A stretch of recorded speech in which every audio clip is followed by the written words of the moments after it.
warahmatullahi wabarakatuh. Selamat siang dan selamat sore kepada seluruh peserta semua, baik yang hadir di ruangan langsung sebagai peserta offline, maupun kepada para peserta yang bergabung dari kediamannya masing-masing via Zoom online. Kami informasikan kepada seluruh peserta acara bahwa untuk mempersiapkan alat tulis atau notes-nya untuk mencatat materi-materi penting pada sesi 3 dari kegiatan seminar hari ini, karena di akhir acara kita akan ada kuis berhadiah, door prize menarik, bagi peserta yang berhasil menjawab, baik yang bergabung sebagai peserta offline, ataupun yang bergabung secara daring via Zoom. Baik, pada sesi 3 pada kegiatan seminar hari ini, akan dimoderatori oleh salah satu dosen di Fakultas Pertanian di Fakultas Ekonomi dan Bisnis, mohon maaf, kemudian merupakan Koordinator Pusat Pengembangan Karir dan Kewirausahaan P2K2 Universitas Riau, di mana beliau menyelesaikan pendidikan sarjananya di jurusan manajemen Fakultas Ekonomi Universitas Riau, kemudian menyelesaikan pendidikan magisternya di jurusan manajemen bisnis Universitas Padjadjaran Bandung, kemudian menyelesaikan pendidikan doktoralnya di Universitas Brawijaya Malang jurusan manajemen pemasaran. Dengan tepuk tangan yang meriah, kita sambut Ibu Dr. Alfi Purwanti Alwi, SEMM, CMM, CIQNR. Silahkan.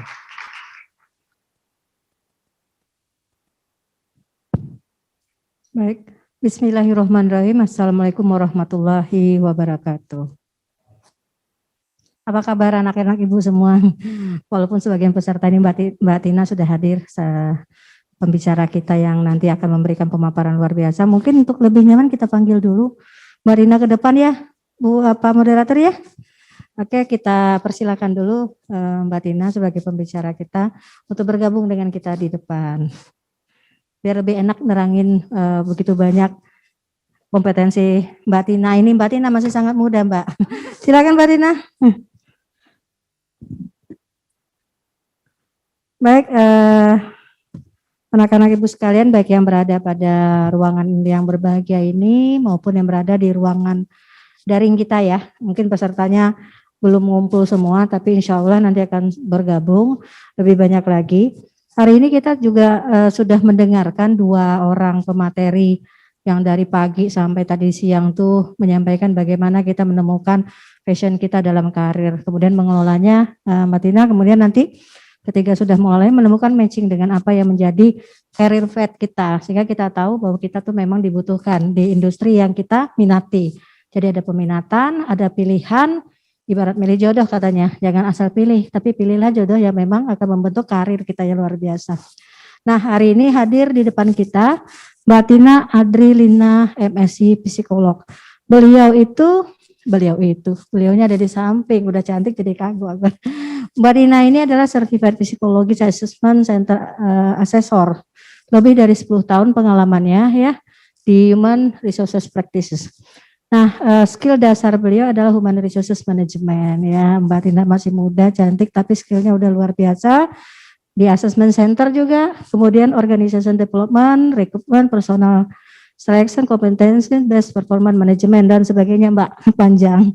Nah, Master and Professional Degree itu Mbak Tina ini fokus di Industrial and Organizational Psikologi dari Universitas Indonesia.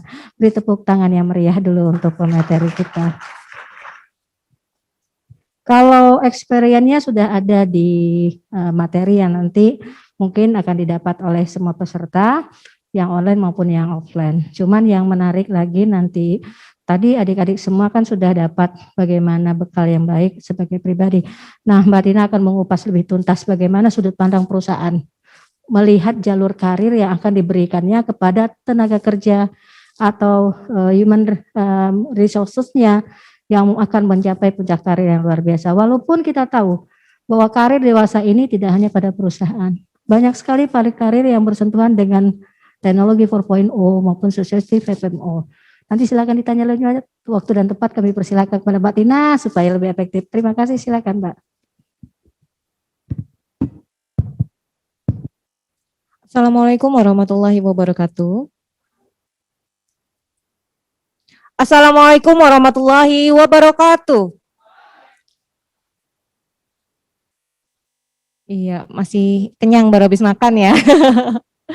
Iya, pertama-tama saya ucapkan terima kasih kepada Unri, kepada Bu Alfi selaku moderator pada hari ini atas undangannya kepada saya. Saya mewakili PTPN 5 untuk berbicara mengenai karir di perusahaan. Mungkin tadi pagi teman-teman sudah mendapatkan pembekalan mengenai passion begitu ya dengan dua psikolog sebelumnya. Insya Allah pada siang hari ini kita akan membahas tentang keterkaitan antara passion, talent, dan karir.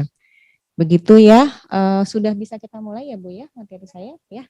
Oke, saya izin berdiri ya biar nggak ngantuk. Siang Ibu Bu Devi ya. Ya. Oke. Ini ada sekitar kurang lebih 50 orang ya yang offline. Kemudian tadi pagi saya juga sempat join sesi yang pagi dengan dua psikolog sebelumnya, ada sekitar 100-an peserta ya, 100-an lebih peserta. Oke. Ya. Sebelumnya perkenalkan saya Tina Andrelina. Saya adalah psikolog dengan kekhususan PIO, IO, Industri Organisasi dari Universitas Indonesia. Nah, ini saya sudah pengalaman itu baru 10 tahun di bidang Human Resource Management Practice ya. Kemudian yang biasa saya handle itu adalah Competency Based Human Resource Management, Assessment Center, OD atau pengembangan organisasi, kemudian rekrutmen, kemudian Competency Based Performance Management, penilaian kinerja di perusahaan, talent, training need analysis, training, dan human resource management secara keseluruhan. Oke, next. Nah, ini adalah pengalaman kerja saya. Saat ini saya bekerja sebagai psikolog IO di PTPN 5, termasuk yang menghandle perekrutan juga di perusahaan. Saya sudah berada di PTPN 5 ini baru sejak tahun 2011. Kemudian sebelumnya saya bekerja sebagai asesor assessment center dan recruiter juga di RAPP, tahu ya, di Pangkalan Kerinci. Kemudian ini adalah beberapa proyek-proyek yang sudah saya kerjakan, mulai dari analisa kebutuhan pelatihan di Indosemen di Cibinong, kemudian dan lain sebagainya, ada analisis beban kerja di Bank Mandiri, kemudian di Toyota, kemudian di Astra juga ada, di LG, di Mitra Adi Perkasa, Brimob, dan Mawangsa, dan lain sebagainya. Oke, next. Nah, ini adalah profil PTPN 5. Di antara teman-teman di sini ada yang sudah lulus? Sudah? Boleh angkat tangannya? Wah, sudah banyak yang lulus. Tahun berapa lulusnya? 2021. Wisudanya udah ya? Sudah. Bulan apa? Februari. Wah, selamat datang di dunia kerja. Sudah melamar kemana aja? Sudah mulai? Sudah? Sudah berapa? Iya, jeng jeng jeng jeng. Oke, sekarang saya minta teman-teman berdiri dulu, boleh ya? Saya akan banyak jalan-jalan nih. Senang lihat-lihat nih adik-adik pada cakep-cakep pede-pede ya. Oke, sekarang boleh diangkat tangan kanannya. Angkat tangan kanannya. Kemudian silahkan dilihat kanan kirinya. Ya, agak kalem dong, jangan gini kayak orang kecarian apa gitu ya. Lihat kanan kiri sambil lambaikan tangannya, senyum, lihat kanan kirinya, berikan senyum terbaiknya walaupun ketutupan masker ya. Iya, hai. Kalau saya bilang hai, jawabannya apa ya? Halo, oke. Hai.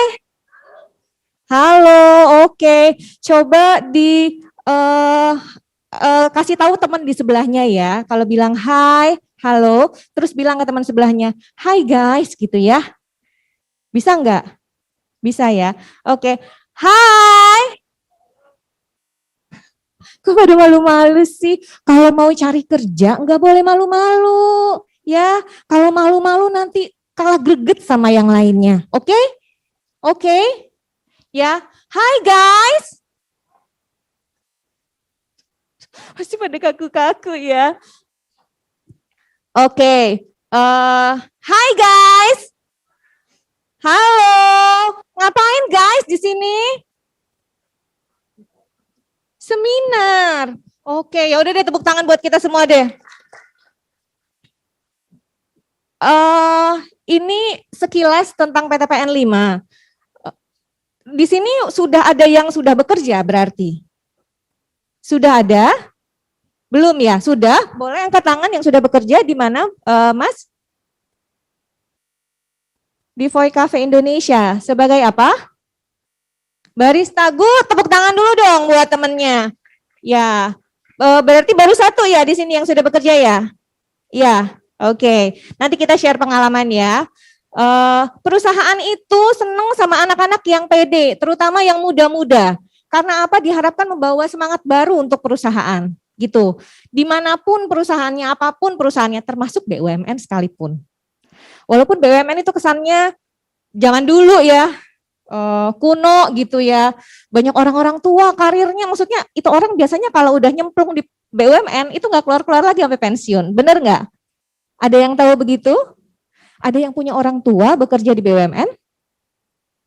Ada? Nggak ada? Kalau ada, mungkin sudah tahu tentang itu. Biasanya orang masuk di BUMN itu sudah berada di zona nyaman. Itulah kenapa biasanya sampai tua, sampai pensiun itu nggak ada keinginan untuk pindah-pindah perusahaan lagi. Nah, itu dia kenapa biasanya regenerasi di perusahaan BUMN itu agak lambat. Nah, sekarang semenjak tahun 2018 kemarin oleh Bu Rini itu ada sinergi BUMN. Diperkenalkanlah milenial antar BUMN.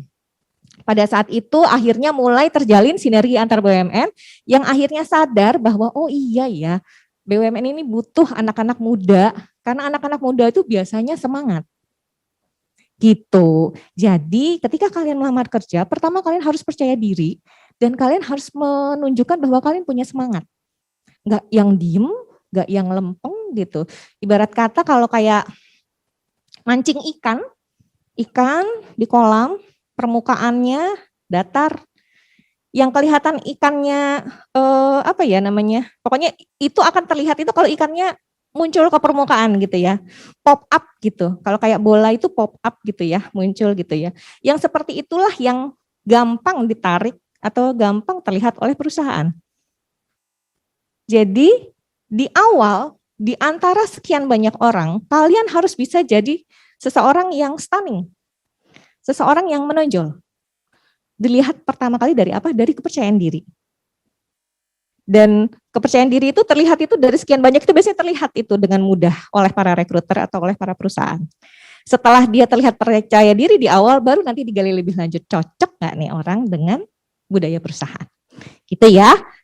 Ini adalah profil PTPN 5. PTPN 5 ini visi dan misinya, hey halo ada Nadila Putri Izzati.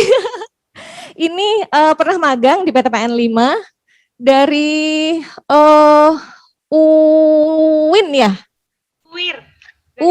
UIR ya. Dari UIR pernah magang di PTPN 5. Dari UNRI juga kami terbuka untuk menerima magang di PTPN 5. Ini adalah visi misi perusahaan. Kami bergerak di perkebunan kelapa sawit dan karet. Mungkin teman-teman sudah tahu ya. Visinya adalah menjadi perusahaan agribisnis terintegrasi yang berkelanjutan dan berwawasan lingkungan. Misi ini adalah cara-cara untuk mencapai visi.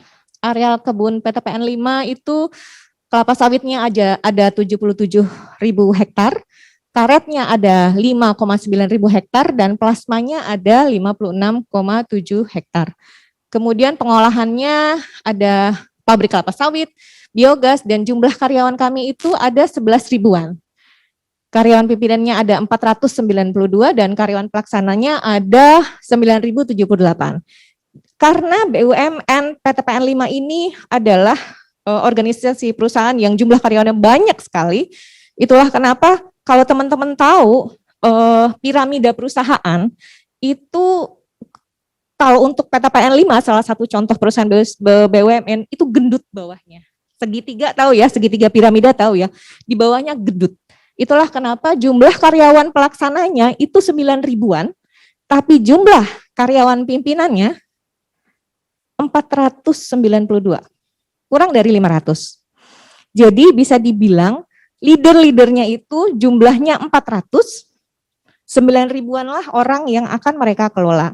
Kebayangkan berarti ketika teman-teman kita rekrut untuk level staff, karyawan pimpinan, teman-teman harus punya keterampilan atau kompetensi apa? Ada yang tahu? Ada yang tahu? Untuk ya leadership, benar. Untuk bisa memimpin sekian banyak orang, berarti teman-teman nih walaupun belum punya pengalaman kerja, paling tidak sudah terbentuk kompetensi leadership-nya. Dari apa? Ada yang tahu? Dari mana?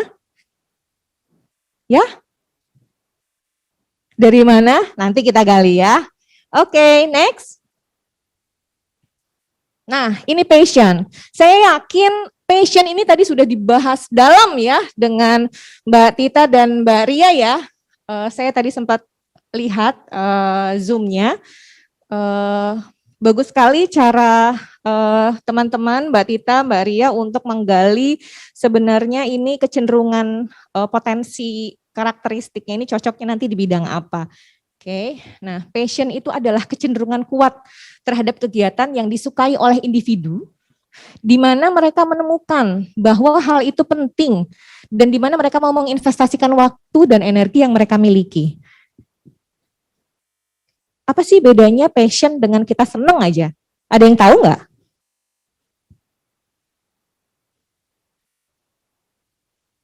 Passion itu apa sih?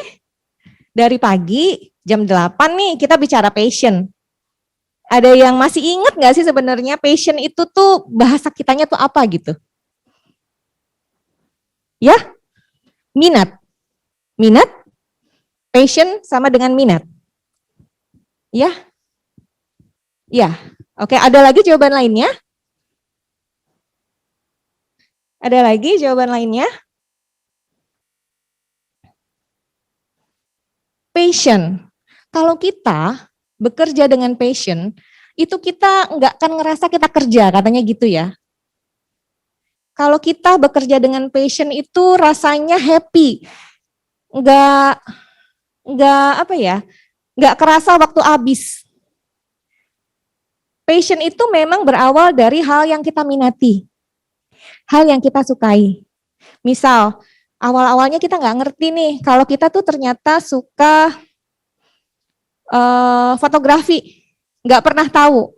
Sampai dengan kita mulai lakukan dengan sering, dan kita post ternyata dapat respon yang baik, dan kita seneng. Akhirnya kita tahu, oh ternyata itu ya. Hal yang kita seneng dan kita juga bagus di situ, dianggap orang. Itu ya, passion. Nah, ketika bekerja nanti, tidak semua pekerjaan itu sesuai dengan passion kita, sayangnya.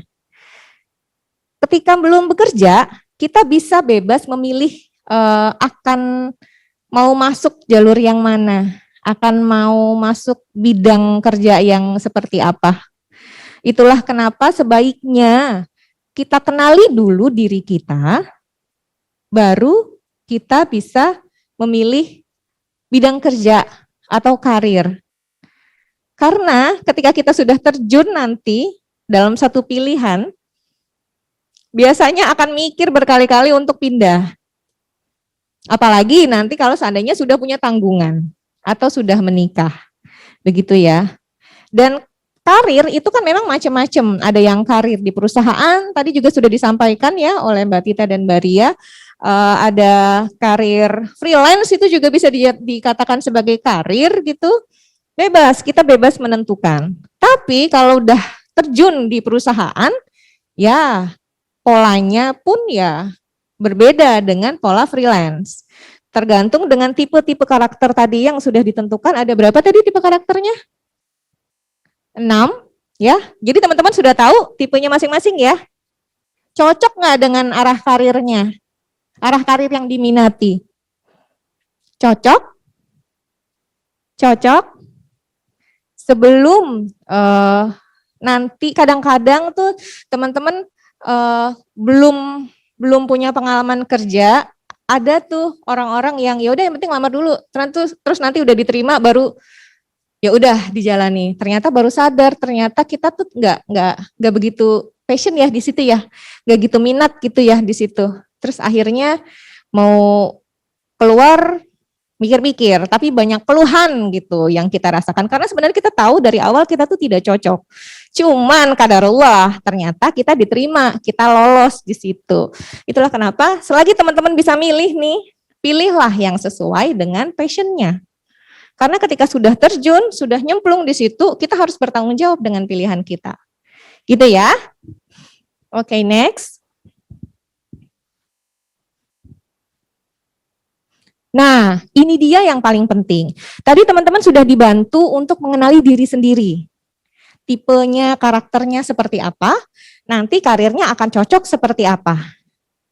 Gitu. Tapi teman-teman sudah tahu belum sih apa saja kelebihan diri teman-teman? Sudah tahu belum? Sudah tahu belum? Pertanyaan ini kalian harus punya jawabannya loh.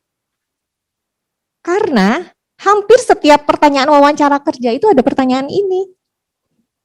Ya. Apa saja sih kelebihan dari diri kalian? Coba sekarang teman-teman baik yang offline maupun online silahkan ditulis tuh apa saja 3 keunggulan yang dimiliki oleh teman-teman. Keunggulan ini bisa jadi karakter, sifat, hal yang dinilai orang lain bagus dari diri kita, itu boleh silakan ditulis.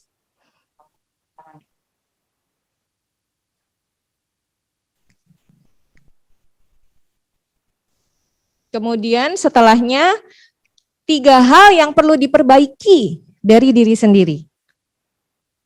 Dengan kata lain ini bahasa awamnya itu adalah kekurangan diri. Cuman saya lebih senang nyebutnya sebagai room of improvement. Jadi 3 hal yang perlu diperbaiki dari diri sendiri itu apa? Kita harus sadar dan sebaiknya ditulis.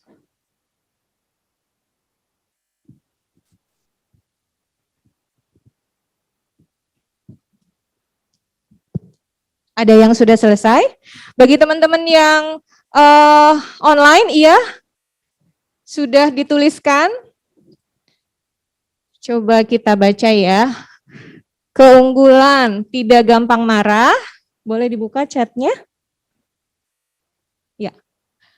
Teamwork, leadership, curiosity. Good. Kejujuran, gigih, bersemangat. Ya. Fokus mudah terpecah. Oh, itu kekurangan ya. Hal yang perlu diimprove ya. 1. Oke. Keunggulan tidak gampang marah, berarti sabar. Tepat waktu, manajemen waktunya berarti bagus. Kemudian serius saat bekerja, berarti bertanggung jawab. Oke. Kreatif, percaya diri, dan leadershipnya bagus. Terus perfeksionis, mudah bosan dengan kegiatan monoton. Terlalu menggebu-gebu. Oke. Ya, kelebihannya ada lagi, ini nanti kita akan bandingkan dengan tipenya ya, dengan apa namanya karir yang akan kalian inginkan ya. Ada lagi? Ada, sudah selesai? Sudah selesai? Ada yang mau share? Ayo, kalau ibarat kolam harus ada yang pop up. Dalam seleksi pekerjaan juga begitu, supaya gampang dilihat atau dilirik oleh calon employer, teman-teman itu harus bisa pop up, menonjol dari sekian banyak orang, jadi tidak hanya jadi orang rata-rata gitu. Ada yang berani? Ya, silakan. Dengan Mas siapa? Mas Hamid, ya. Keunggulannya apa saja Mas Hamid? 3. Yang pertama mudah beradaptasi, oke. Yang kedua penuh semangat. Sama dalam tim. Yang ketiga dapat bekerja sama dalam tim, oke. Mas Hamid sudah terbayang karir impiannya itu seperti apa? Sudah? Ingin berkarir seperti apa? Kalau keinginannya mau menjadi dosen, Bu. Dosen, Iya. good. Oke, coba tadi dibandingkan dengan keunggulan dirinya. Dibacakan lagi. Yang pertama mudah beradaptasi, Mudah beradaptasi, oke. yang kedua penuh dengan semangat, Penuh dengan semangat, bener. Kalau mau jadi dosen ya harus semangat. Kalau nggak semangat, mahasiswanya lempeng-lempeng aja. Bener ya, cocok berarti. Terus yang ketiga itu dapat bekerja sama dengan tim. dapat bekerja sama dengan tim, cocok. Karena kerjasama ini adalah core skill. Apapun bidang pekerjaannya, kita harus bisa bekerja sama dengan baik. Bagaimana cara bisa bekerja sama dengan baik? Kita harus terbiasa berada di dalam berbagai macam tim. Gimana caranya? Tahu nggak? Rajin-rajin ikut aktivitas organisasi atau kemahasiswaan. Itu adalah salah satu cara untuk meningkatkan kompetensi. Ya, jadi kuliah nggak hanya kuliah, datang kuliah belajar gitu. Nggak hanya datang kuliah belajar, diskusi, presentasi, ngerjain tugas. Nggak hanya itu, tapi sebaiknya manfaatkan waktu ketika masih kuliah. Rajin-rajin ikut seminar, ikut pelatihan, kemudian aktif berorganisasi dan ikut kepanitiaan, atau juga aktif bekerja paruh waktu. Kafe-kafe sekarang banyak ya di mana-mana ya. Ada banyak skill yang bisa kita latih di situ. Soft skill, salah satunya adalah kerjasama. Oke, tadi hal yang perlu diimprove apa, Mas Hamid? Yang pertama itu kurang sabar Kurang dalam menghadapi sabar. sesuatu, iya. Kurang sabar Menghadapi sesuatu. dalam menghadapi Iya. sesuatu. Gampang marah gitu, Terburu-buru sih, Mbak. terburu-buru. Iya. Pengen cepat selesai? Iya. Pengen cepat selesai. Oke, terus Kurang detail, kurang detail. iya. Kemudian kurang suka melakukan sesuatu yang rutin. Kurang suka melakukan sesuatu yang rutin. Oke. Kalau seperti itu, tadi keinginannya pengen jadi dosen. Iya. Kira-kira nanti bayangannya gimana tuh? Dengan hal-hal yang perlu diimprove itu tadi.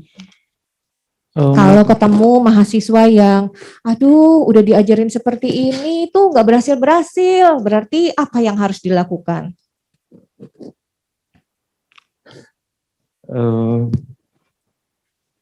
Ini tadi kurang sabar, Ya. terus apalagi kurang detail, terus tidak. Nah, kalau mau jadi dosen, kita tahu nih kita kurang detail.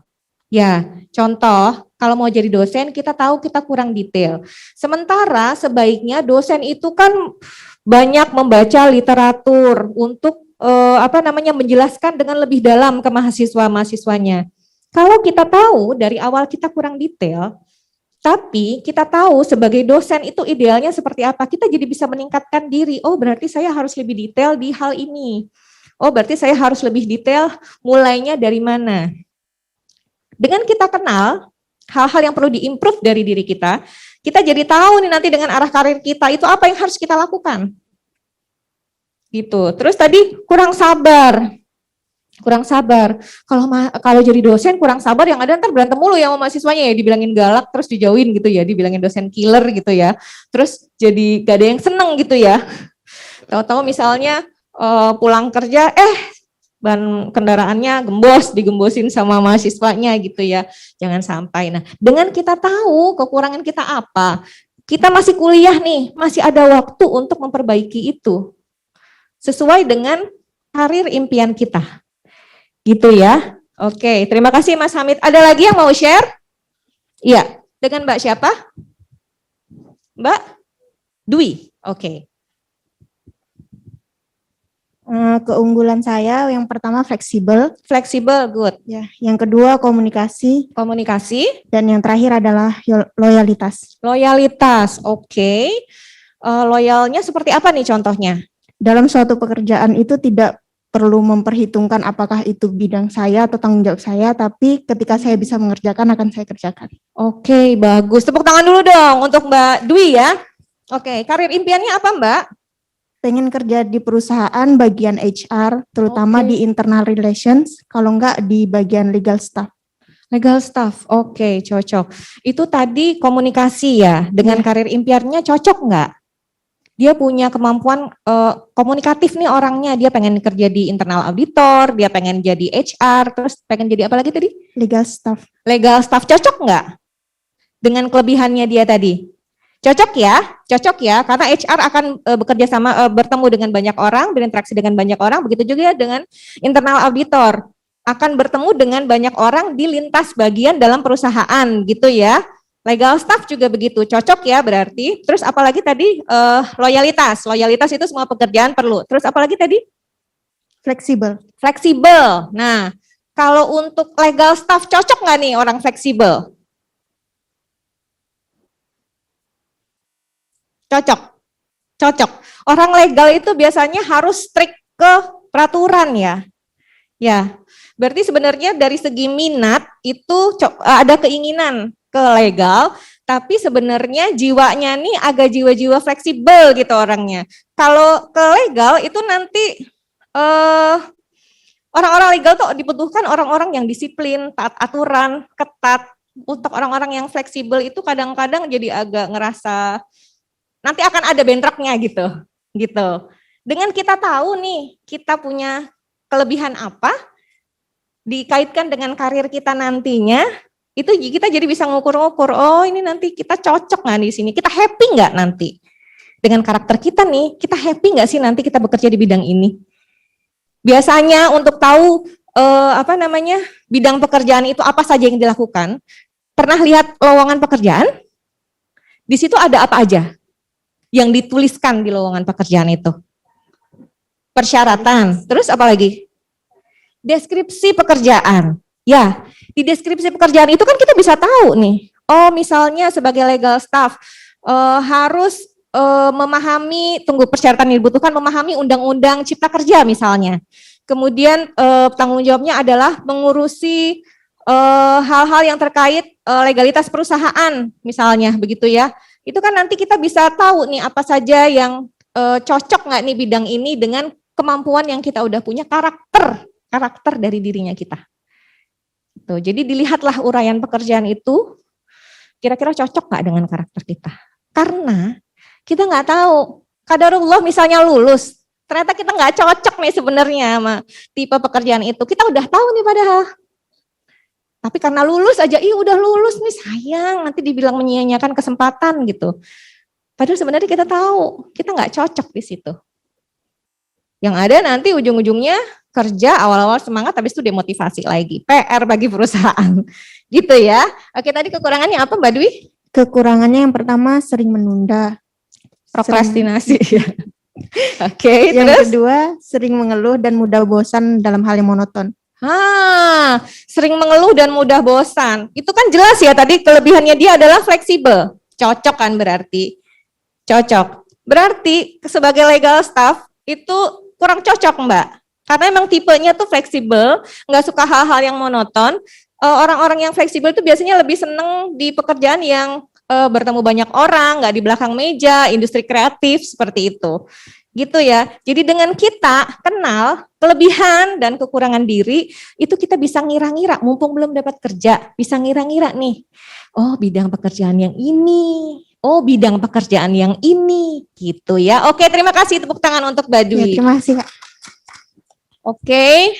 Nah, teman-teman, penting bagi kita juga untuk menciptakan goals. Tujuan hidup. Teman-teman udah susun belum sih tujuan hidupnya? Terbiasa bikin rencana enggak? Enggak. Terbiasa bikin target enggak? Misalnya paling gampang tuh, oh saya kuliah nih paling enggak tahun sekian udah lulus. Di semester kesekian saya harusnya udah wisuda misalnya gitu. Gitu enggak sih? Ya. Terus target kita paling enggak udah dapat atau apa ya, yang bisa kita atur itu oke lah, keinginan semangat gitu untuk bisa capai lulus sekian tahun misalnya gitu ya. Kemudian kadang ada orang juga yang tidak terbiasa membuat target, ada juga orang yang senang hidupnya tuh ya udah saya mengalir aja kayak air gitu ya. Ngalir kayak air, terus dibandingkan sama teman-temannya yang mungkin sudah punya target. Dan begitu temennya udah lulus terus dapat kerja, perusahaannya bagus pula gitu. Kita baru ngapain ya kita ya setelah sekian tahun kita nggak ngapa-ngapain. Biasanya orang-orang yang tidak terbiasa membuat tujuan, baik jangka pendek ataupun jangka panjang, nggak sadar kalau waktunya itu terbuang udah. Gitu. Jadi selain teman-teman kenal apa keunggulan dari diri sendiri, apa hal yang perlu ditingkatkan dari diri, kita juga harus tahu nih kapan kita mau mencapai sesuatu. Kapan nih batas waktunya? Saya tahulah di antara kita juga pasti banyak yang sama-sama mager gitu ya. Apalagi sekarang. Hidup nggak pasti, dunia tuh nggak pasti. Ini seleksi kerja biasanya kita tahu nih model seleksi kerja seperti apa. Sekarang sudah mulai berubah lagi gitu ya. Jadi tuh kalau yang awalnya kita kurang percaya diri, kita jadi semakin ragu-ragu dan semakin, aduh jadi kita mesti ngapain nih, dan akhirnya kita nggak melangkah-melangkah, gitu. Nah, penting bagi kita, selain kenal diri sendiri, bikinlah target. Misal, untuk ngelamar kerja, paling nggak kalian bikin target, berarti dalam 3 bulan ini, saya harus ngelamar ke berapa perusahaan. Harus bikin target, karena target itu yang bikin greget. Bikin kita jadi lebih termotivasi, bikin kita jadi lebih semangat. Kalau nggak ada target, udahlah kita tahu nih kita orangnya mager, udahlah kita tahu nih kerjaannya nonton drakor aja misalnya gitu ya, ke bawah-bawah, aduh hidupnya tuh yang ada banyakan mimpi aja, nggak mulai-mulai, gitu. Setelah kita tahu apa kelebihan, apa kekurangan, apa yang kita pengen, kalau seandainya kita punya tujuan jangka panjang, itu kita breakdown jadi tujuan jangka pendek. Misalnya, ada yang punya impian nggak? Sekarang umurnya pada berapa sih? Rata-rata? 22, 23. Oke, misalnya di umur 27, saya bercita-cita atau saya berharap saya sudah mendapatkan pekerjaan dengan gaji sekian. Atau di usia 30, saya paling enggak sudah punya kendaraan pribadi, misalnya gitu. Atau di usia berapa ya? 35 misalnya, saya sudah bebas cicilan misalnya gitu. Itu harus di breakdown, rencananya tuh jadi rencana 5 tahunan, rencana 3 tahunan, rencana setahun. Harus di breakdown rencananya. Gitu. Kalau misalnya tadi dalam 3 bulan kalian mentargetkan harus sudah melamar ke 300 perusahaan misalnya ya, namanya juga ikhtiar ya.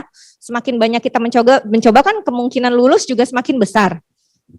Dari 3 bulan 300 targetnya, berarti HR per bulan kan 100 gitu ya. HR seminggu jadi berapa? Karena ada sebulan ada 4 minggu gitu ya. Kayak gitu nge-share targetnya, tetap harus punya tujuan hidup biar greget. Kalau ngalir aja kita nggak sadar nanti udah habis waktunya. Ya, sia-sia aja. Oke, next. Nah, ini dimensi passion. Kita seneng kerja, itu ngerasa terikat gitu dengan pekerjaan, nggak sadar aja waktunya tuh udah habis. Saya punya temen orang humas. Hobinya emang ngomong, cocok lah dia di humas gitu ya. Tapi ternyata dia punya hobi lain, ngedit video, bikin video. Nah, awalnya itu adalah semacam kayak cara dia untuk rilis stres, gitu. Terus ternyata orang lain tahu kalau dia punya kesenangan di sana dan ternyata hasilnya bagus gitu. Terus sekarang dia jadi YouTuber. Jadi kadang-kadang tuh kita nggak sadar kita punya kelebihan apa sampai dengan orang lain bilang, kamu bagus loh di situ. Kadang-kadang kita butuh orang lain untuk yang mengatakan. Padahal sebenarnya kita perlu tahu kita sendiri itu punya kelebihan apa. Gitu. Nah, jadi kalau kita kerja dengan passion, nggak perlu diajarin kita mesti ngapain. Kita udah punya ide-ide aja gitu dengan sendirinya. Happy. Nggak kerasa mau kerja sampai malam juga sampai malam. Kalau emang senangnya ketemu banyak orang, jadi marketing gitu cocok.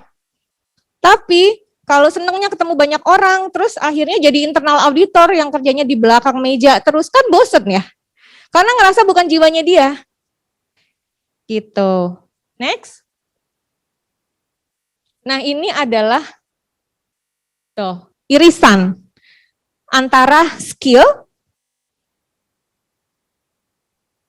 pekerjaan impian lah gitu ya, hobi. Sesuatu yang kita bagus dalam mengerjakan sesuatu itu, terus kita dibayar. Itu namanya skill. Misalnya,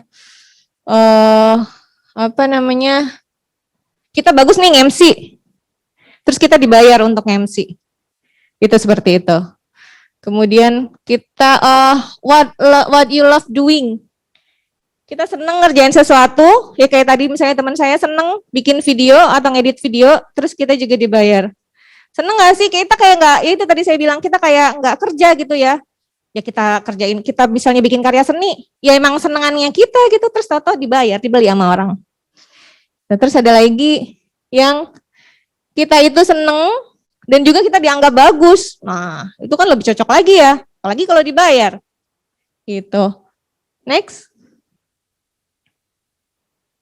Nah, karir di perusahaan. Karir di perusahaan.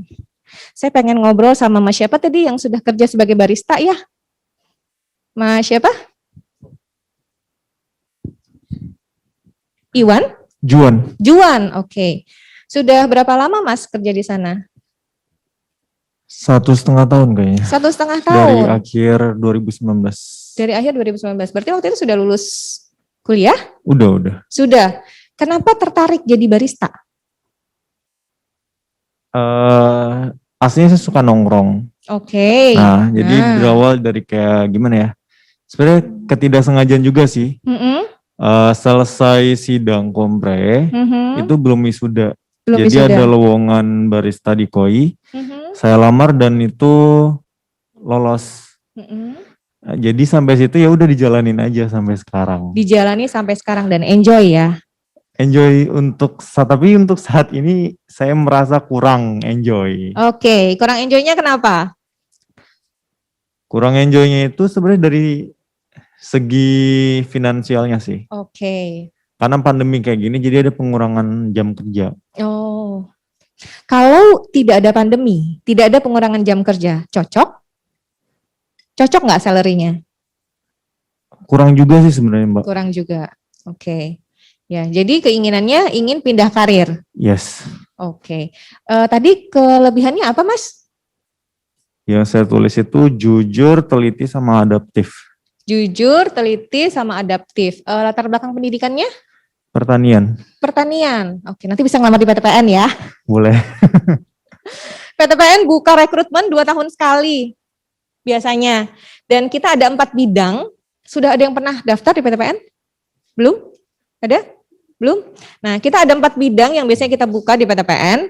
Itu ada pertanian. Karena core bisnisnya kita adalah kelapa sawit dan karet. Utamanya kita paling banyak cari sarjana pertanian.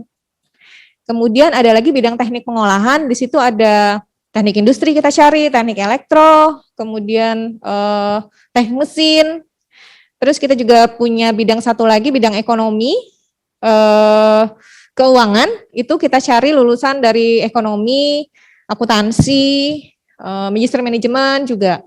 Kemudian ada bidang SDM dan umum. Di situ ada komunikasi, sarjana komunikasi juga masuk di situ. Psikologi, hukum yang paling banyak. Gitu. Tadi kelebihannya ke hal-hal yang perlu diimprove apa lagi, Mas? Yang perlu diimprove itu saya orangnya rada pelupa. Rada lupa. Iya. Terkadang tiba-tiba udah lost aja gitu. Oke, ini cukup kontradiktif dengan detail ya. Iya. Iya. Ya. Kalau kita orangnya detail biasanya lebih gampang inget tuh karena kita terbiasa untuk kayaknya ada yang kurang nih. Kayaknya ada yang kurang nih gitu ya. Terus lagi ya. Suka terburu-buru. Suka terburu-buru. Oke, nah berarti karena suka terburu-buru sih ada yang ketinggalan ya. Oke, terus? Terus satu lagi gampang iyaan. Oh, nggak enakan orangnya, yes man gitu ya. Oke, berarti ya. Karir yang diinginkan, kan sudah pernah nih ngerasain jadi barista. Mungkin sebenarnya jadi barista ini, itu tadi, mumpung seneng nongkrong nih, Iya. ternyata baru lulus juga sekalian coba-coba, kita punya pengalaman kerja nih sebagai barista. Gajinya lumayan, ibaratnya kita nongkrong terus kita dibayar ya. Tapi belakangan seiring dengan bertambahnya usia, kita jadi sadar bahwa kita punya kebutuhan. Apalagi nanti kalau sudah menikah, kita punya tanggungan, kita perlu membiayai diri sendiri gitu ya, atau mungkin membantu orang tua. Kita jadi sadar bahwa kita butuh nih pekerjaan yang punya atau yang memberikan benefit yang lebih, jaminan terhadap kebutuhan dirinya kita. Jadi nggak lagi mikirin kebutuhan diri dan keluarga, nggak lagi mikirin diri sendiri. Tuh, jadi impian karirnya apa? Sebenarnya sih dari zaman kuliah tuh pengen kerja itu di BUMN sih. BUMN. Ya udah, berarti cocok sarjana pertanian. Terus di bidang pertanian juga. Iya, cuman ya gitu kadang kalau pertanian ini informasinya itu agak kurang dibandingin sama lowongan kerja yang lain. Masa sih? Menurut saya. Oh gitu, oke. Teman-teman sudah pernah dengar kalau PTPN buka lowongan? Sudah ya, karena informasi yang kita sampaikan itu melalui media sosial juga kita sampaikan, media cetak juga kita sampaikan. Dan biasanya itu juga di broadcast ke WhatsApp grup. Ya, mudah-mudahan next time bisa dicoba ya ikutan ya, karena kan tadi pengennya kerja di BUMN, sarjana pertanian, pengennya juga bekerja di bidang pertanian, berarti cocok. Mudah-mudahan ada jodohnya sama PTPN 5 ya. Tepuk tangan dulu dong. Ada lagi enggak yang mau share? Izin Mbak Tina, masih 15 sampai 20 menit lagi. Oke, ada lagi enggak mau share? Terima kasih Bu. Ada lagi enggak yang mau share? Nanti kita coba gali kecocokannya nih, keunggulan dirinya dengan arah karirnya. Ada? Yang di online ada? Ada yang mau bertanya? Boleh di drop aja di chat. Next, boleh Mas? Next slide. Nah, kita akan bahas bagaimana perusahaan mengelola talent. Jadi tadi kita sudah tahu kita punya keunggulan apa, kita punya minat apa, kita punya passion apa. Kemudian nanti akan dibandingkan dengan seperti apa sih yang dicari perusahaan. Gitu. Tadi saya sudah sempat ceritakan bahwa di PTPN 5 itu ada 4 bidang pekerjaan. Jadi ada banyak jabatan di PTPN, di perusahaan-perusahaan lain juga ada banyak jabatan. Yang jabatan itu nanti akan ada rumpun-rumpun jabatannya. Jadi ketika rekrut, perusahaan itu akan merekrut dengan latar belakang untuk mendukung rumpun jabatan itu. Contoh misalnya, di PTPN 5 itu ada jabatan staf urusan pajak, jadi yang mengurusi pajak. Itu berasal dari latar belakang pendidikan keuangan, ekonomi, akuntansi gitu. Jadi nanti yang direkrut adalah lulusan-lulusan sarjana ekonomi, akuntansi, manajemen, yang punya kelebihan memahami atau punya pengalaman di bidang pajak atau pernah ikut training-training pajak, itu punya keunggulan lebih.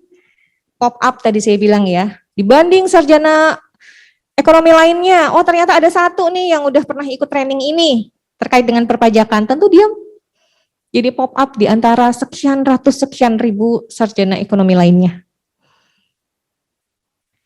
Jadi untuk mengelola talent di perusahaan, semua karyawan direkrut itu belum tentu mereka adalah talent. Talent itu adalah orang-orang yang memang punya keunggulan, bukan hanya orang-orang rata-rata. Jadi cara perusahaan mengelola talent itu adalah pertama cari, mulai dari lulusannya lulusan terbaik, IPK-nya sekian. Kemudian setelah setelah rekrut itu diidentifikasi talentnya berdasarkan hasil asesmen psikologisnya. diidentifikasi, oh ternyata dia secara kognitif bagus, oh ternyata dia secara soft skill bagus, dia punya leadership skill yang unggul dibanding yang lain, dipetakan kompetensinya. Ada tadi yang fleksibel, tapi di sisi lain ternyata stabilitas emosinya kurang, itu kan akan menjadi dinamika dan menjadi catatan. Kemudian nanti setelah diidentifikasi, dipetakan. Teman-teman mungkin tahu, kalau di perusahaan itu, kalau kalian di kampus kan ada penilaian pada saat ujian. Kalau di perusahaan ada yang namanya pengukuran kompetensi yang dilakukan setiap sekian tahun sekali. Kalau di perusahaan PTPN 5 itu dilakukan setahun sekali untuk pengukuran kompetensi. Nah, cara memetakan talent di perusahaan itu adalah dengan mengkombinasikannya dengan penilaian kinerja setiap tahun. Setiap tahun kalian setiap semester ya ada ujiannya.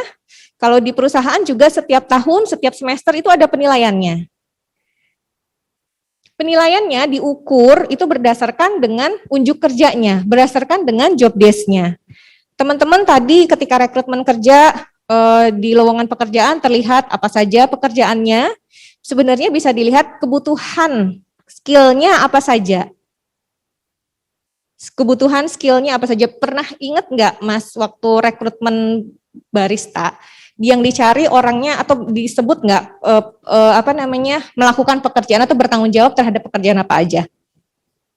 Kalau yang saya ingat itu nggak terlalu banyak sih Mbak. Lebih ke ini aja sih, bertanggung jawab sama ini aja, kayak bersedia dilatih dan segala macam. Tapi kalau untuk syarat-syarat khususnya itu nggak Syarat-syarat khususnya nggak ada ya. Mungkin karena industrinya lebih fleksibel gitu ya.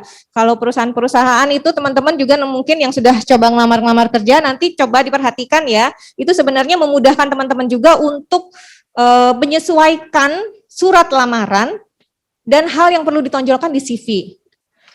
Saya mau tanya, teman-teman apakah ketika melamar pekerjaan menjadikan satu surat lamaran untuk seluruh lowongan pekerjaan? Enggak. Dibedakan berdasarkan apa? Dibedakan berdasarkan posisi. Jadi template-nya sama. Template-nya sama, hanya posisinya aja yang beda. Isi dalamnya gimana? Cocok. Jadi memang harus dibedakan.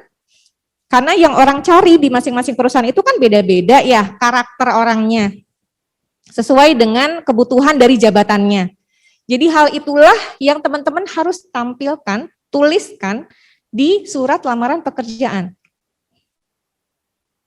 Biasanya mereka akan tulis identifikasinya itu dicari kualifikasinya orang yang punya daya juang tinggi, stabilitas emosi, mampu bekerja di bawah tekanan gitu ya. Terus komunikatif, terus punya kemampuan leadership. Nah, hal-hal apa yang perlu kalian jual di situ adalah misalnya berarti ketika kalian punya pengalaman sebagai ketua di kepanitiaan ini, itu juga perlu diangkat. Dicocokkan dengan karakter yang mereka cari di lowongan pekerjaan. Ya. Talent itu setelah di map, kita kelompok-kelompokkan dan baru kita kembangkan kalau di perusahaan. Ada yang mau ditanyakan nggak di sini ya? Ya? Dengan Mbak siapa? Mbak Esther. Izin bertanya Mbak, jadi ketika kita punya prestasi dan organisasi di luar dari jurusan kuliah kita, apakah itu tidak masalah bagi para pemberi kerja? Tidak masalah. Tergantung jurusan yang dilamar, tergantung pekerjaan yang dilamar. Nah gitu, jadi kayak saya jurusan hukum, tapi prestasi di bidang nyanyi, dan organisasi juga organisasi nyanyi. Itu apakah malah dibilang lari dari jurusan kita, atau ibaratnya lari dari apa yang harusnya kita lakukan? Tergantung pekerjaan apa yang mau dilamar. Kalau pribadi karena udah pengalaman dan merasa cocok di bidang SDM OHC, Operational Human Capital, jadi pingin di situ, di pekerjaan itu, atau di hakim, karena memang itu cita-cita dari awal. Oke, Kalau menyanyi itu kan kelebihan yang terkait hobi ya. Itu kalau dibilang lari dari apa namanya bidang itu sebenarnya enggak. Oke, tadi tergantung pekerjaan apa yang diinginkan. Orang-orang punya banyak kelebihan dan kelebihannya itu kadang yang justru mengantarkan dia punya kesempatan-kesempatan lain gitu. Jadi walaupun punya kelebihan, misalnya kelebihan atau prestasi yang pernah diraih terkait dengan nyanyi apa? Tes Parawi Nasional sama kayak ya rata-rata lomba nasional yang untuk kayak choir, solo, seperti itu. Dan organisasi juga organisasi choir. Di organisasi choir sebagai apa? Ada yang sebagai coach, ada yang sebagai member. Nah, oke. Berarti kalau seandainya mau ditampilkan di CV, yang sebagai coachnya itu, berarti kan punya pengalaman untuk punya ibaratnya kompetensi berhubungan dengan orang lain, kompetensi mengarahkan, kompetensi leadership-nya sebenarnya kan sudah mulai muncul di situ, atau mungkin sudah mulai terlatih di situ. Itunya yang diangkat. Jadi tidak masalah, tapi kompetensi apa yang bisa muncul atau yang terasah dari kegiatan hobi, itulah yang kita tuangkan di CV, di kelebihan kita. Oke, terima kasih Mbak. Oke, ada lagi? Ya.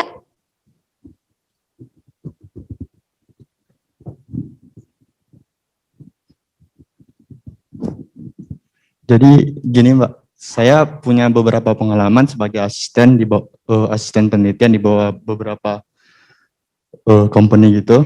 Cuman saya tidak memiliki sertifikat. Oke. Bagaimana saya untuk menyampaikan kepada perusahaan bahwa saya memiliki pengalaman tersebut? Oke, nggak apa-apa, dituliskan aja di CV, didetailkan ketika itu tadi pelatihan atau pengalaman? Pengalaman penelitian. Pengalaman penelitian, nggak apa-apa, dituliskan aja, tidak perlu sertifikat. Tapi dituliskan di CV-nya itu pengalamannya cukup detail ya, disampaikan melakukan apa, pencapaiannya apa dari pengalaman itu. Misalnya menyelesaikan proyek ini dalam sekian lama, atau menyelesaikan proyek yang skupnya ini. Sebenarnya Gitu. proyeknya cukup banyak dan cukup besar ya. Iya, nggak apa-apa, dituliskan aja. Walaupun tidak ada sertifikat nggak apa-apa, tapi itu tertuang dengan detail di CV. Dan itu bisa digali nanti pada saat wawancara. Gitu. Jadi apapun pengalaman yang kira-kira relate, dituliskan dengan detail, itu bisa menjadi nilai jual. Ya.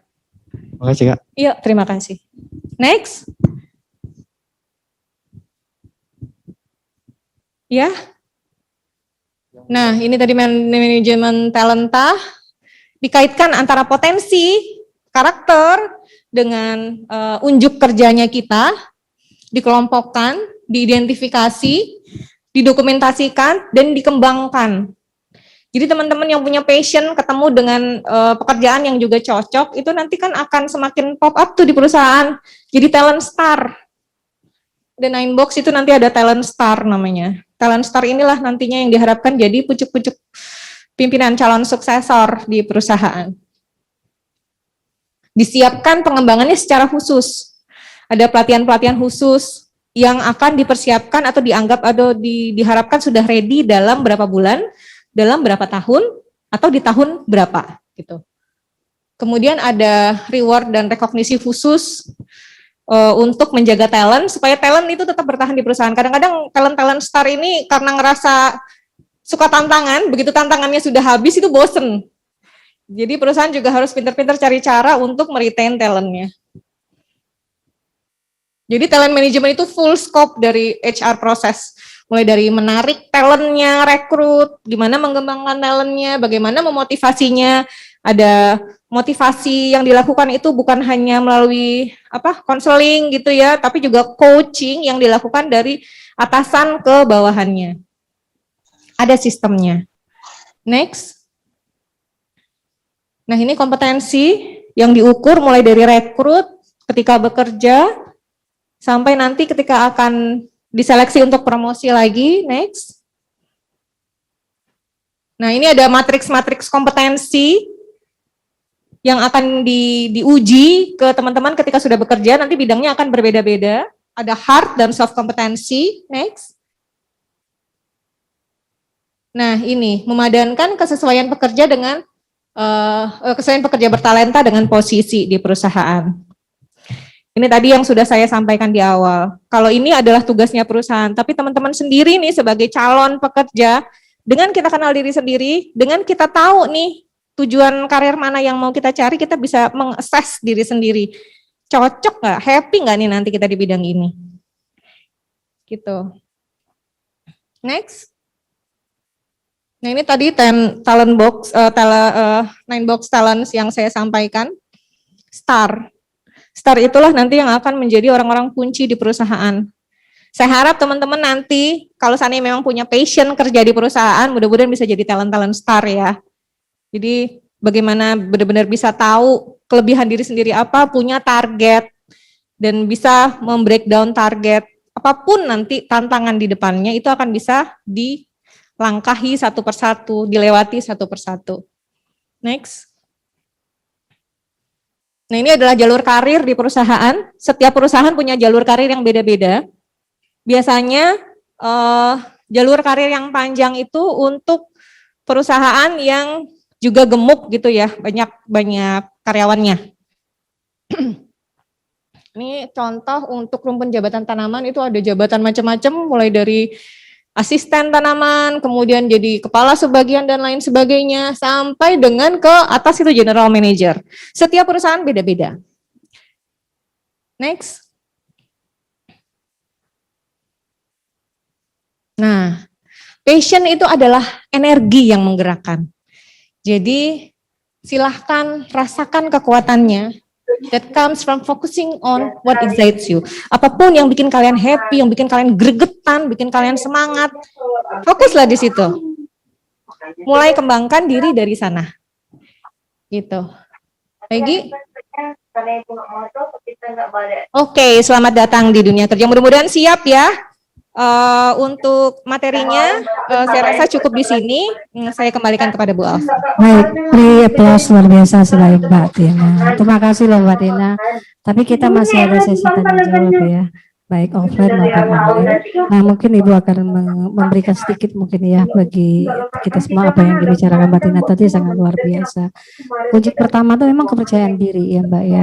Kepercayaan diri itu nggak datang ujuk-ujuk, harus dilatih, harus berani, harus punya beberapa aplikasi, artinya kita turun gunung, berani bertindak, itu menunjukkan kepercayaan diri yang akan semakin meningkat. Jadi buat anak semua, pertama temukan passionmu. Jadi kalau kita tidak tahu passion kita, ke KM meraba.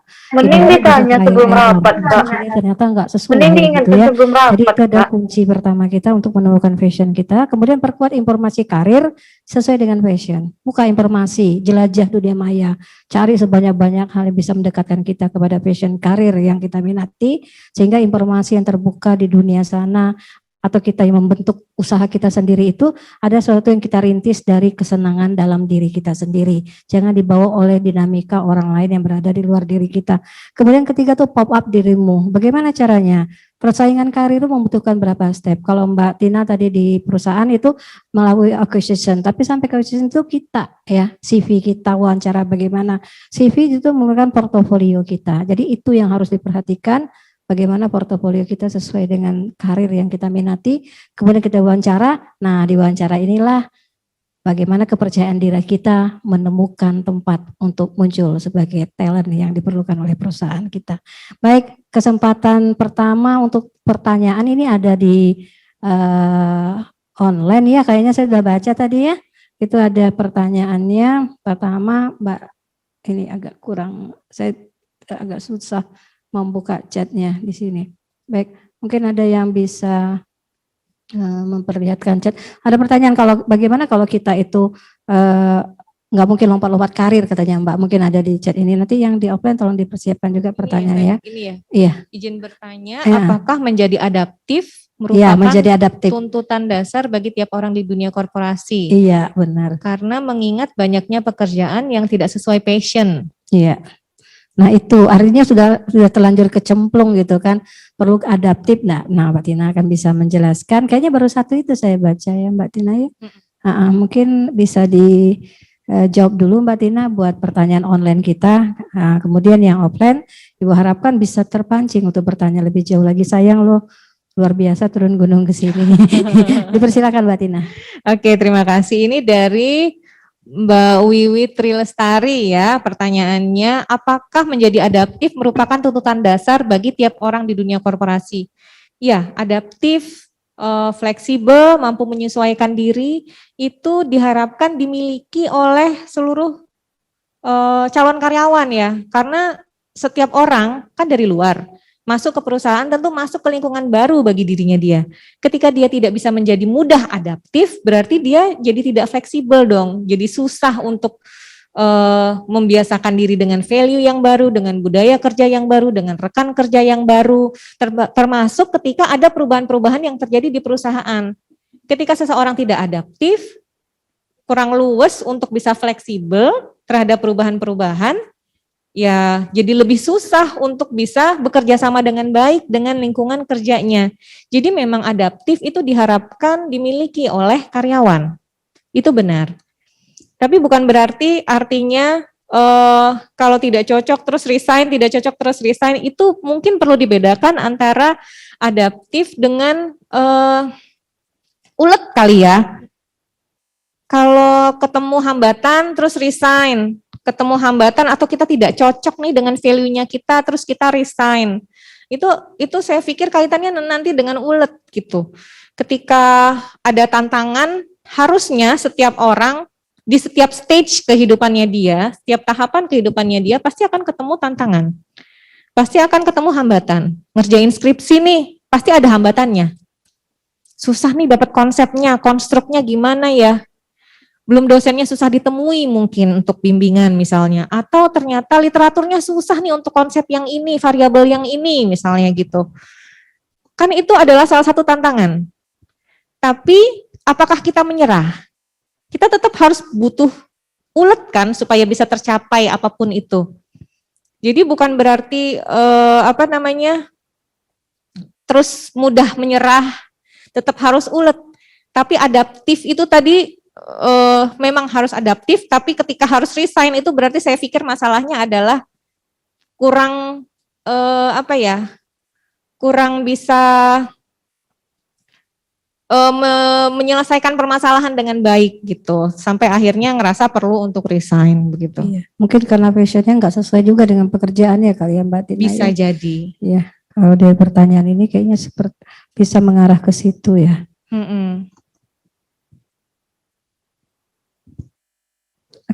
Mbak Wiwit, Ada pertanyaan lanjutan ini sudah, kayaknya Bu ya? Sudah ini kayaknya baru satu pertanyaan di online, Iya. belum masuk pertanyaan kedua. Jadi Mbak Wiwit itu tadi sudah dijawab sama Mbak Tina, jadi temukan dulu passionnya lah. Jadi kalau kita sudah passion tuh biasanya strike kita itu ya. Semangat berjuang kita tinggi karena nyaman kan. 24 jam aja kerasa 2 jam. Ya jadi memang kuncinya di situ. Kalau nggak suka apa-apa juga jadi problem. Berjuang juga nggak mau gitu kan.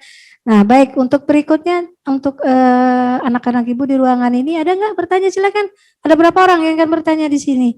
1, ada yang lain siap-siap ya, biar yang 1 ini dulu disampaikan kepada pembicara kita, nanti yang lainnya menyusul. Silakan perkenalkan dirinya. Terima kasih, perkenalkan saya Rafiq, sarjana kedokteran, nanti akan menjalani koas atau dokter. Saya akan menjalani koas atau dokter muda di Rumah Sakit Umum Arifin Ahmad. Saya ingin bertanya itu terkait dengan value diri kita. Dalam melamar pekerjaan itu kan yang kita pegang itu kan value kita, kemudian kan value perusahaannya. Kemudian seperti yang ditanyakan tadi, itu saya agak tergerak. Misalnya kalau kita punya value yang ternyata kan kalau kita baru masuk itu kan pertama kita jadi bawahan atau karyawan gitu kan, ataupun posisi di bawah manajemen. Kalau kita tidak sesuai dengan value-nya, itu sampai mana kita bisa melonggarkan diri, itu sampai kita bisa menyesuaikan diri, atau pokoknya sampai mana kita bisa mempertahankan value kita gitu, untuk menyesuaikan dengan perusahaan, karena itu kan kadang sering berbentrokan. Terima kasih. Oke.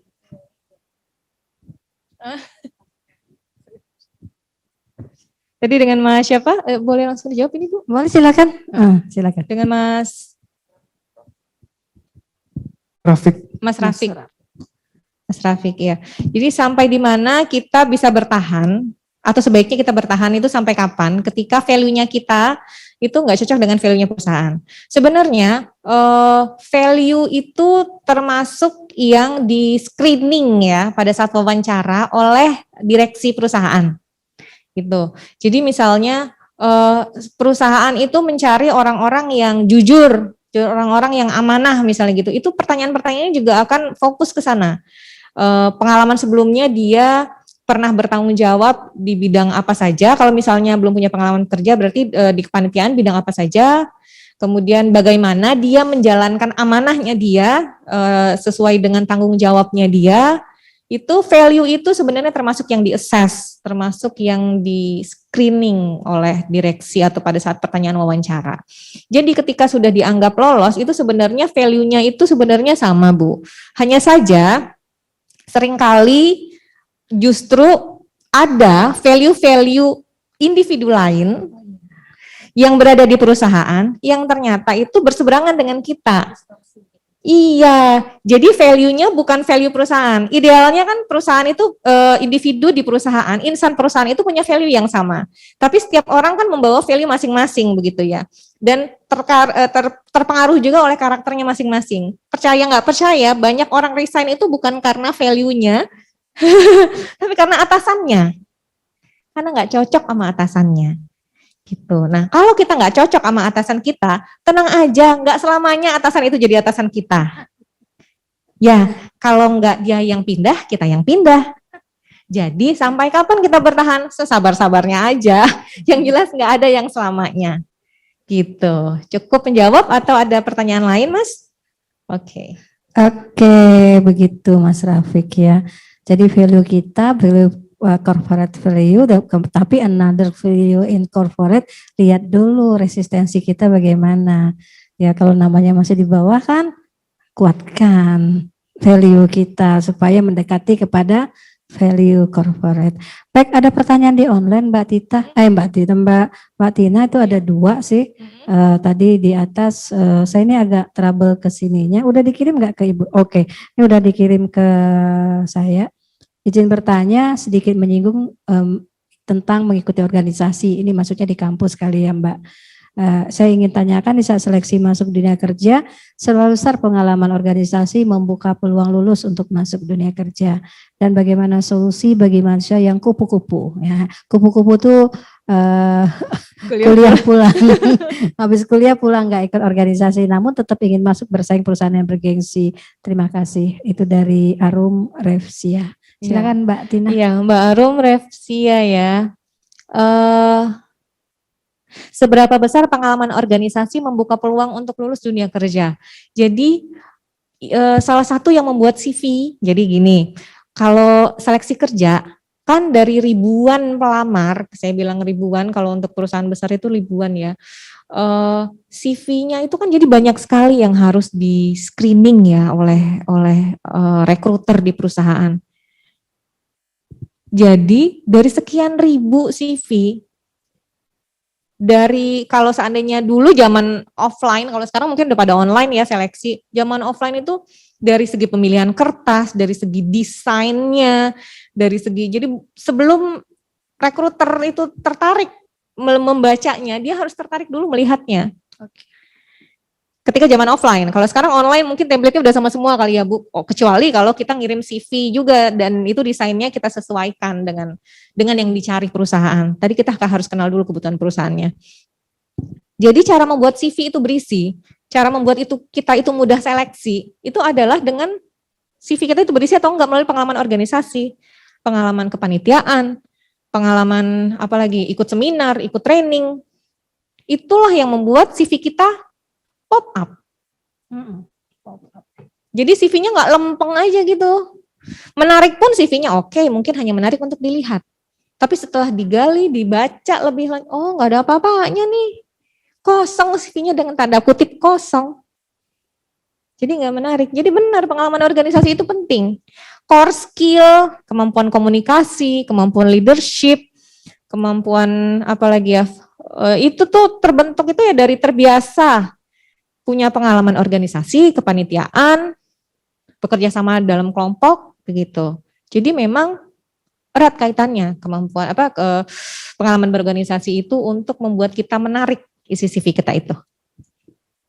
Baik, terima kasih. Masih ada ya, masih ada waktu ya Mbak Ya, Tina ya. Itu ada Kayaknya pertanyaan yang ada di atasnya ada ya, Bu, dari ya? di atas, baik lingkungan kurang mendukung dibenarkan nggak untuk resign? Itu dari Mbak Wiwit. Kemudian Makfiroh Jaya Laksamana menanyakan bagaimana tanggapan Bu Tina tentang HRD di suatu perusahaan yang menanyakan apakah saudara punya saudara di perusahaan ini. Karena pengalaman saya ketika akan join ada pertanyaan pembuka tentang perusahaan apakah memiliki hubungan dengan keluarga ya, memiliki hubungan keluarga dengan yang lulus atau privilege. Perusahaan yang awalnya perusahaan dan posisi impian sesuai passion saya malah berujung tidak menjadi pilihan saya, Bu. Ini silakan Mbak Tina. Iya, ini pertanyaan dari Makfiroh Jaya Jaya Laksamana ya. Laksamana. Ini mungkin laki-laki kali ya? Kalau Makfirah sih mungkin perempuan. Tapi Jaya kan. Laksamana. Oke, untuk Mbak atau Mas yang menanyakan ini, jadi dulu PTP itu terkenal dengan istilah atau meme family tolong family katanya Bu, gitu ya. Masih sampai sekarang. Alhamdulillah sudah tidak Bu, kebetulan saya adalah buktinya gitu. Jadi waktu itu saingannya saya ketika rekrut 10 tahun yang lalu itu adalah anak dari seorang general manager di perusahaan PTPN 5 gitu. Tapi bedanya adalah saya sudah punya pengalaman kerja, sudah 2 tahun punya pengalaman kerja dan saya kebetulan saat melamar itu sudah lulus S2 profesi. Kemudian yang tadi punya orang dalam itu adalah sarjana fresh graduate, belum punya pengalaman kerja. Jadi meskipun punya orang dalam, walaupun posisi orang tuanya waktu itu sudah general manager, tapi kita wawancara adalah wawancara direksi. Ya, jadi tetap direksi sebagai pucuk pimpinan perusahaan pasti mereka melihatnya secara bisnis ya. Dibandingkan ibaratnya ada 2 pilihan, yang bisa dipilih hanya 1. Tentu yang dipilih yang mana yang lebih menguntungkan atau bisa membawa manfaat lebih bagi perusahaan. Tetap yang menguntungkan bagi perusahaan itu yang dipilih. Kecuali perusahaannya adalah perusahaan keluarga. Kalau perusahaan keluarga, kita ngelamar di sana, otomatis memang kalau ada kita saingannya nih dengan anaknya atau saudaranya yang punya perusahaan, ya jelas. Tapi bukan berarti kita jadi mundur sampai di situ. Tenang aja, berarti itu nggak cocok daripada kita lolos, tapi ternyata nanti ujung-ujungnya akan ada, ibaratnya kita sudah bekerja bertahun-tahun dengan loyal, dengan bagus, dengan engage, begitu ya. Ternyata ujuk-ujuk kita berharap dapat naik karir, ujuk-ujuk ada saudaranya yang punya perusahaan nih, langsung masuk di posisi yang tadinya sudah kita impikan gitu. Itu kan akan lebih nggak enak lagi. Berarti dari awal sudah bagus, kalau nggak lolos berarti nggak cocok di perusahaan itu. Gitu Berpikir aja, positif iya. ya Mbak Tina. Clue itu berpikir positif, positive thinking. Pertanyaan dari Mbak Wit masih ada nih. Apakah kita berada di ruang lingkungan kurang mendukung dibenarkan untuk menjadi alasan resign? Sudah agak cocok dengan pertanyaan jawabannya sudah lalu ya Mbak Tina ya. Iya. Gak apa-apa kalau lingkungannya nggak mendukung, kalau seandainya memang kita punya kesempatan untuk mendapatkan yang lebih baik, kenapa tidak? Tapi kita harus yakini dulu bahwa memang kita punya nilai lebih gitu.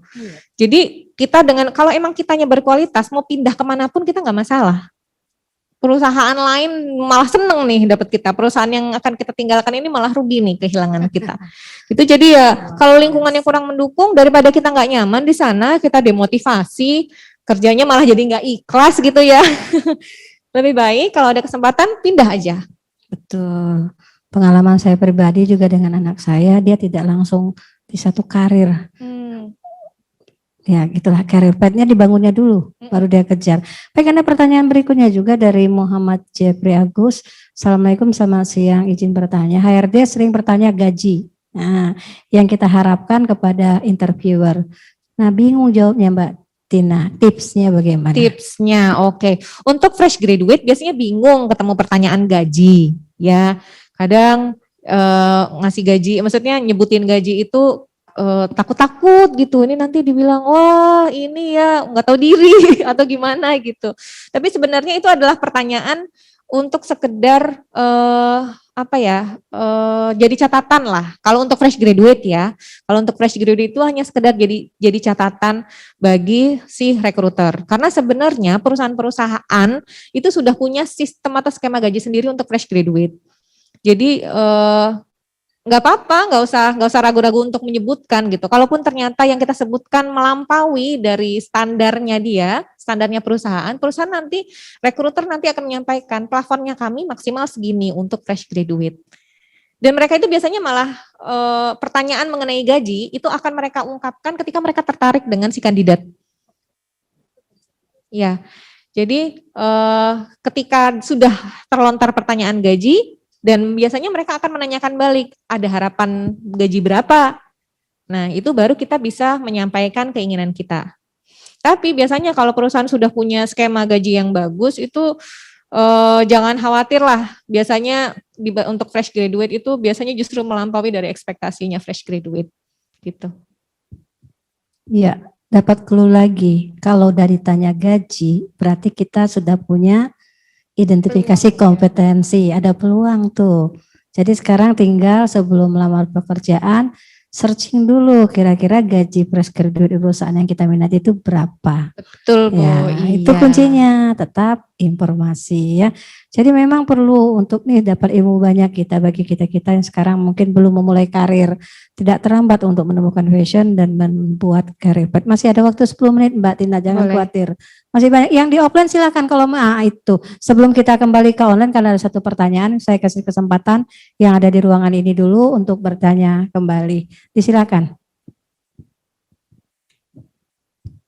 Assalamualaikum warahmatullahi wabarakatuh. Perkenalkan nama saya Rahmat Uqbah Nur Salam, saya dari Fakultas Ekonomi dan Bisnis. Izin bertanya sama Bu Siapa Tina. namanya tadi? Rahmat Uqbah Nur Salam, Bu, Rahmat, dari oke. jurusan manajemen FEB. Izin bertanya Bu Tina, saya ingin bertanya mengenai cara pandang terhadap karir gitu. Bagaimana cara pandang terhadap karir yang baik itu? Apakah ketika karir itu sesuai dengan passion kita, ataukah ketika karir itu mencukupi kebutuhan kita? Karena mungkin kebanyakan teman-teman yang mungkin sudah tamat dan sedang mencari kerja kebingungan antara dia itu memandang karir itu baik ketika sesuai dengan passion atau ketika karir itu bisa mencukupi kebutuhan. Mungkin sekian, terima kasih. Assalamualaikum warahmatullahi wabarakatuh.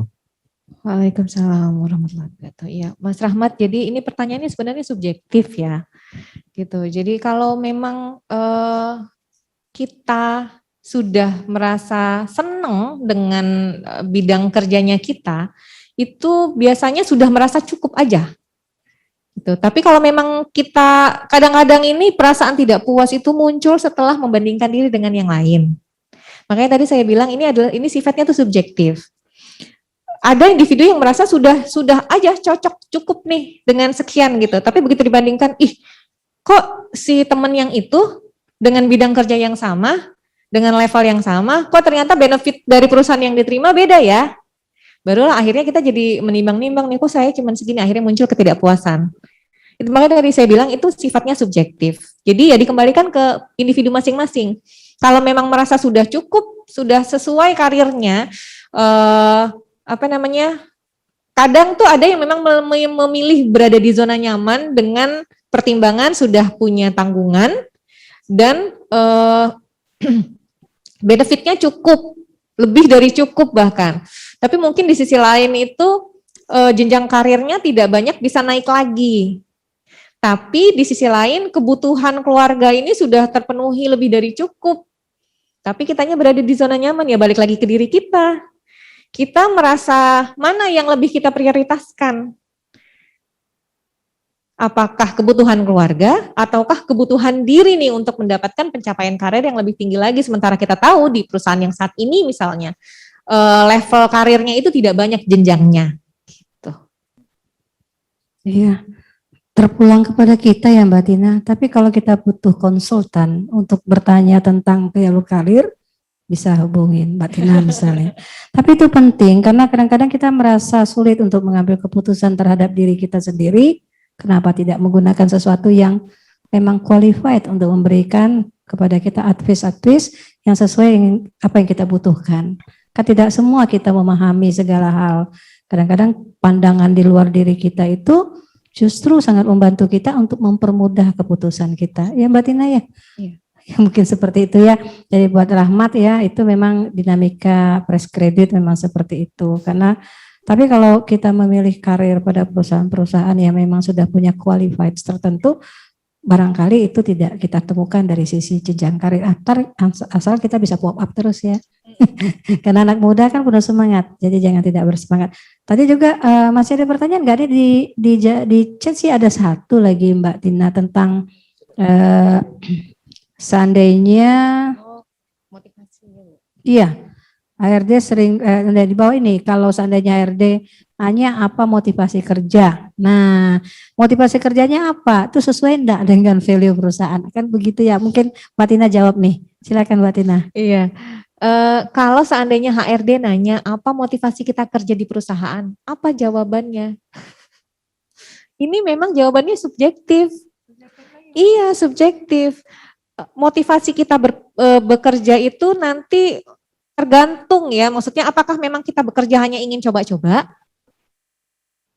atau memang kita bekerja karena kita punya sesuatu yang cocok dengan kualifikasi yang dicari oleh perusahaan, gitu. Tapi memang sebaiknya dengan kita kenal, nah ini pertanyaannya balik ke slide yang di awal, kita itu harus tahu dulu kelebihan dirinya kita apa. Jadi motivasi kamu bekerja di sini apa sih?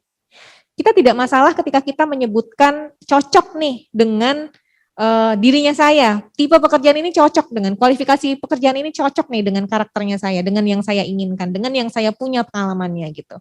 Atau bisa juga tidak masalah secara lugas disampaikan karena saya melamar di perusahaan ini karena saya tahu biasanya kompensasi dan benefit yang diberikan oleh perusahaan ini cukup atau baik atau lebih daripada perusahaan-perusahaan lainnya. Itu tidak masalah, itu realistis.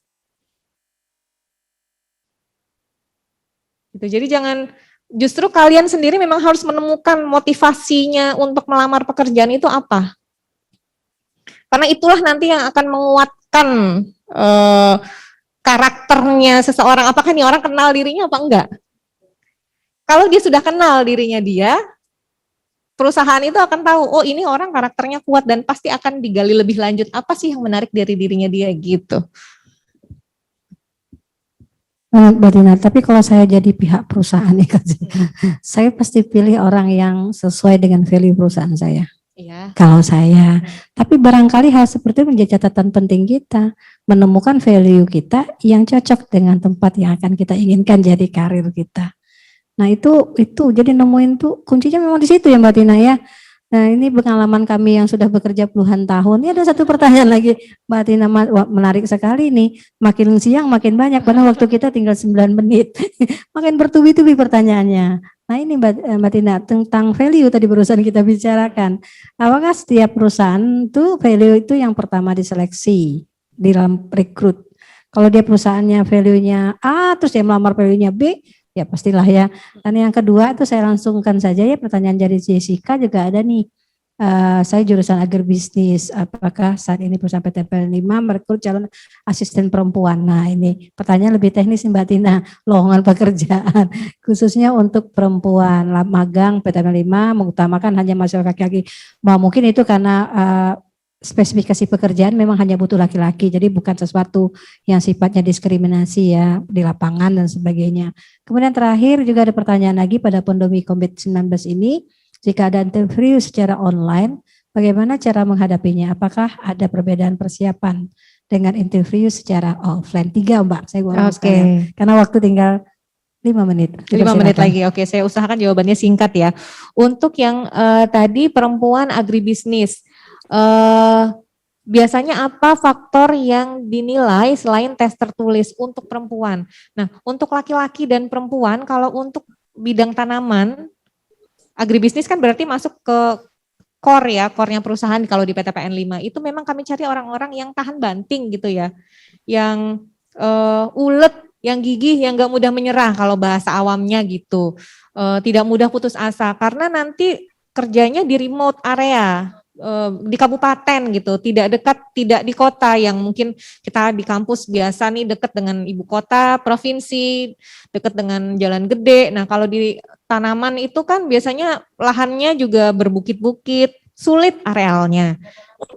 Ada lampu ada. Kalau di perumahannya sudah disediakan semua fasilitasnya sudah. Tapi untuk jalanan ke perkebunan itu kan biasanya akan cukup ini ya. Iya, trekkingnya kayak off-road gitu, Bu. Tantangannya lebih sulit. Nah, bedanya antara laki-laki dengan perempuan itu tidak ada kalau di PTPN 5. Cuman memang dari segi komposisi mahasiswa sendiri itu kan memang lebih banyak laki-laki kalau yang di bidang tanaman ya Bu ya. Begitu juga yang direkrut oleh PTPN 5 itu juga jadi lebih banyak laki-laki karena yang ngelamar juga lebih banyak laki-laki. Tapi bukan berarti pelamar perempuan itu tidak diterima. Kalau kualifikasinya lolos ya lolos. Dan ini terbukti di rekrutan yang sekarang pun ada banyak yang perempuan yang lolos. Total kita punya karyawan perempuan untuk bidang tanaman itu saya rasa ada sekitar 20 orang lebih kalau untuk bidang tanaman saja perempuan ya. Kenapa? Berapa persen ya Bu kalau dibanding saya enggak ini ngitungnya. Tapi kalau itu maksudnya tidak ada perbedaan antara perempuan dan laki-laki karena di PTPN 5 juga ada manajer perkebunan yang perempuan. Wah, oke. Gitu. Jadi tidak ada bedanya hanya ulet aja. Sama-sama ulet nggak orangnya, gigi nggak orangnya. Iya. Yang terakhir yang pandemi, Mbak. Pandemi. Bagaimana ada perbedaan nggak persiapan antara interview offline dan online? Sebenarnya Anda diuntungkan kalau interviewnya secara online. Satu, kita nggak perlu repot-repot H-1 ngecek lokasi buat interview. Kalau interviewnya offline kan kita harus ngitung dulu nih supaya jangan telat gitu ya. Terus habis itu cari lokasinya di mana. Kemudian pakaiannya kita akan sibuk nih dari atas sampai ke bawah untuk nyiapin pakaian. Kalau online kan enggak. Tapi persiapannya itu sama-sama kita latih dulu nih pada saat wawancara apa yang mau kita dalam tanda kutip jual kelebihannya. Itu kan balik lagi pertanyaan kita harus kenal diri kita dulu dan kita latih, kita ngobrol dengan kita latih bicara di cermin, menjawab pertanyaan supaya nanti kadang-kadang suka ngeblank gitu kalau nggak biasa ya Bu, apalagi grogi gitu. Nah dengan berlatih di cermin itu akan lebih efektif lah menjawab pertanyaan. Terima kasih Mbak Tina. Sebelum kita tutup ingin bertanya. Di grup di ruangan ini sudah daftar di Karsentos nggak semuanya? Udah jadi member nggak? Sudah? Ada yang belum? Yang belum segera diakses ya nanti ya. Karena informasi pekerjaan itu sudah banyak di Karsentos kita ya.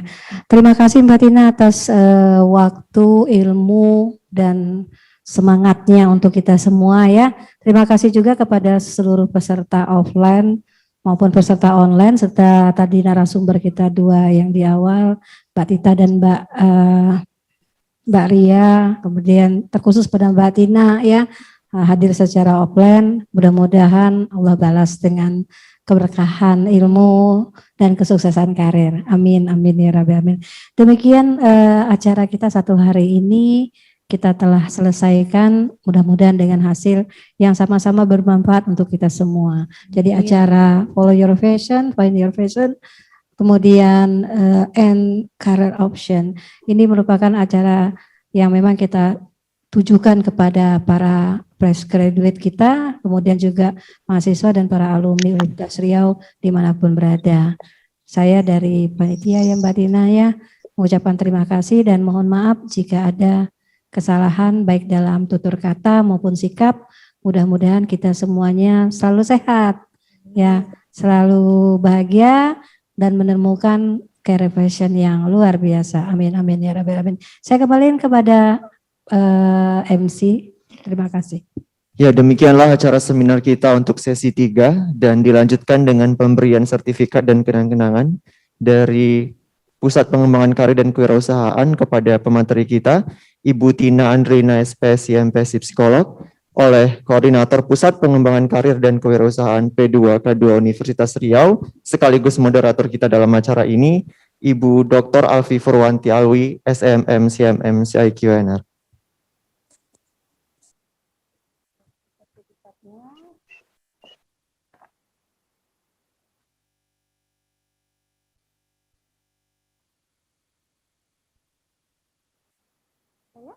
Berapa?